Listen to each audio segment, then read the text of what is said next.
मला या मॅमचे 2 comment receive झाले होते. पहिल्या कमेंटमध्ये त्यांनी म्हटलं होतं की एक कॉलेज गोईंग गर्ल्ससाठी मेकअप लुक सांगा.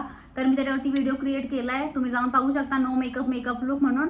आणि आता त्यांचा कमेंट आलाय की नो मेकअप हा लुक दाखवा. So here I am. तर स्किन केअर चांगलं केलेलं आहे. तुम्हाला काय करायचं आहे, कॉम्पॅक्ट घ्यायचे. कॉम्पॅक्टला असं प्रोडक्ट ब्रशवरती घ्यायचं आहे. थोडंसं एक्स्ट्रा प्रोडक्ट असेल तर त्याला तर डस्ट ऑफ करून टाका. आणि मग प्रेसिंग मोशनमध्ये प्रेस करायचं आहे फक्त स्किनवरती. कुठेही तुम्हाला प्रोडक्ट ड्रॅग करायचं नाहीये, फक्त प्रेस करायचंय. माझ्या डोळ्याखालचे जे डार्क सर्कल्स होते तेही बऱ्यापैकी हाईड झालेत. आणि तुम्ही पूर्णपणे बघू शकता की फक्त एका कॉम्पॅक्टच्या यूजने माझा जो फेस आहे त्याला किती फिनिश लुक आलाय. ऑइली दिसत नाहीये, फ्रेश दिसतोय. त्यामुळे तुम्हाला डेली बेसिसवरती जर मेकअप करायचा असेल तुम्हाला काही गरज नाहीये कन्सिलर वगैरे असे अनेक प्रोडक्ट वापरायचे. तुम्ही फक्त एक कॉम्पॅक्टनी उत्तम स्किन केअर करा आणि कॉम्पॅक्टने त्या स्किन केअरवरती पावडर लावा, जेणेकरून तुम्हाला हलकीशी पिगमेंट भेटेल आणि तुम्ही गुड टू गो असाल.